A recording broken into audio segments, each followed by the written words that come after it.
Ilmu itu diambil dari guru, ilmu itu diambil dari pemahaman dari guru tentang masalah syahadat.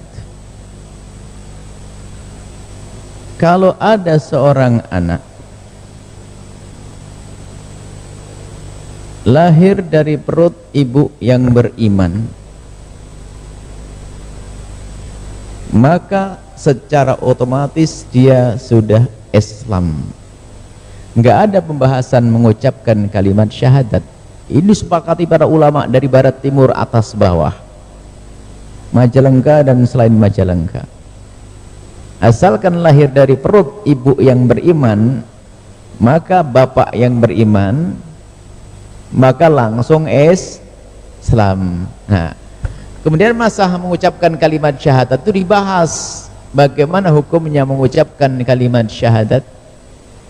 Hukum mengucapkan kalimat syahadat adalah wajib. Untuk siapa itu? Untuk orang kafir asli. Bukan Anda yang sudah sholat berhari-hari, sudah masuk Islam, suruh bersyahadat khusus. Nggak ada. Jadi syahadat itu kapan diucapkan? Untuk orang yang mula-mula dia kafir asli mau masuk Islam, yang pertama. Yang kedua, orang yang murtad dengan jelas-jelas murtad, dia mengakui adanya Nabi setelah Nabi Muhammad, atau mengatakan Nabi Muhammad bukan Nabi, maka itu murtad, maka dia harus bersyahadat lagi. Itu ilmunya begitu. Nah, kemudian bab sholat. Kalau ada orang meninggalkan sholat, apakah langsung kafir? Memang al-ahdu baini, disebutkan dalam satu riwayat, al-ahdu bainal abdi wa baina rabbi, ikatan antara seorang hamba dengan Tuhannya adalah as-salat. Faman tarakaha faqad kafar, barang siapa meninggalkan salat adalah telah kafir. Lah, enggak boleh kita menjelaskan kepada orang hanya memahami lafaz hadis begini gara-gara ngerti bahasa Arab.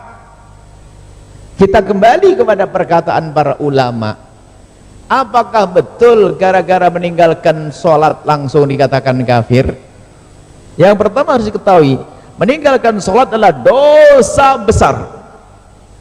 Seperti halnya meninggalkan puasa, seperti halnya meninggalkan zakat, seperti halnya meninggalkan haji bagi yang mampu. Sama-sama rukun Islam. Yang meninggalkan sholat dosa gede, yang nggak puasa Ramadan dosa gede, yang tidak punya udzur, sama. Lah, lalu bagaimana jika ada orang meninggalkan sholat, apakah serta-merta dia kafir?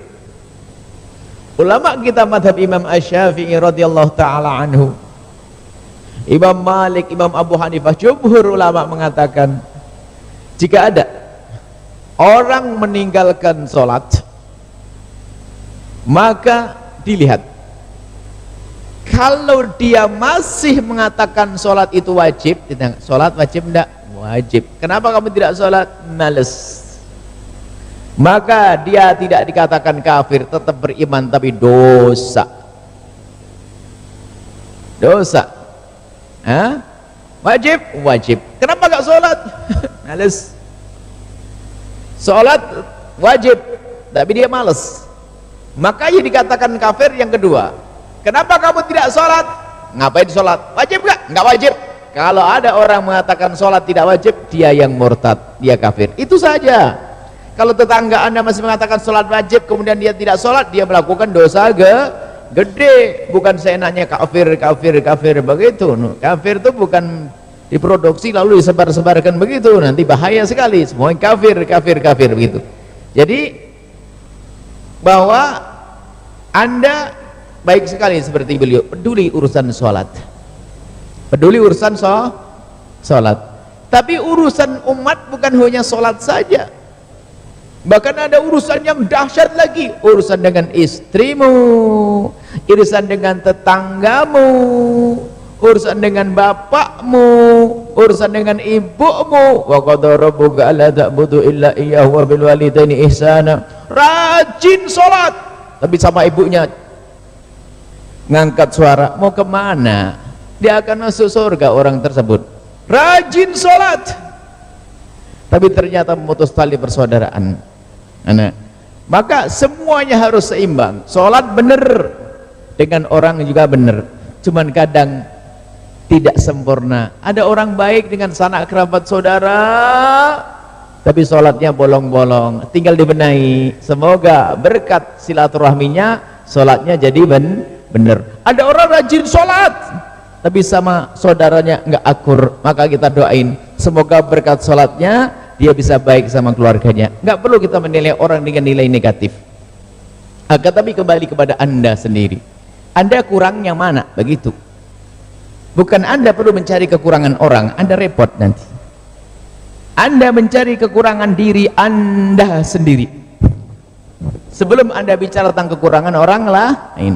Mungkin Anda orang yang sudah rajin sholat, alhamdulillah, cuman sekarang tengok bagaimana dengan ibumu, bagaimana dengan istrimu. Ada satu lagi, Anda adalah orang yang sudah baik silaturahmi, Masya Allah, bantu saudara. Tengok sholatmu bagaimana. Jangan sibuk nengok kenapa kau tidak sholat. Itu babnya nanti setelah anfusakum, diri kita. Ini bab dakwah. Tapi pertama, paling utama adalah kita selamatkan diri kita sendiri, baru kita bicara tentang orang lain, menyelamatkan orang lain. Nah, apa yang beliau tanyakan benar banyak. Ada orang sholat seenaknya, naudzubillah, wah dosa besar. Meninggalkan sholat seenaknya, dosa besar. Satu sholat yang ditinggalkan cukup untuk masuk neraka jahanam. Tapi kalau dia punya iman nanti akan ke surga. Tapi neraka itu biarpun sebentar sakit, jangan ngentengin neraka. Maka kita doakan yang ada di sana, yang di dalam masjid, yang di luar masjid, jika ada di antara mereka ada hamba yang sering meninggalkan sholat, semoga Allah mengampuni mereka, menjadikan mereka ahli sholat. Baik, ini kembali kepada masalah syahadat. Jadi yang wajib mengucapkan syahadat hanya dua saja, orang yang baru masuk Islam atau orang murtad. Selebihnya Anda tidak wajib baca syahadat kecuali karena Anda sholat. Asyhadu an la ilaha illallah wa asyhadu anna muhammadan Rasulullah, itu adalah masalah syahadat. Kemudian berbaiat untuk bersyahadat lalu mengatakan orang lain masih kafir, lah ini musibah. Seolah-olah dia tok yang paling benar. Ini juga kesalahan. Jadi syahadat, kalau belum baiat syahadat belum Islam. Bagaimana belum Islam? Semua ulama mengatakan manusia yang lahir dari perut ibu yang beriman, maka dia adalah sudah Islam. Nggak ada yang berbeda dalam hal ini. Jadi semuanya dengan ilmu insyaallah akan terselesaikan, akan jelas.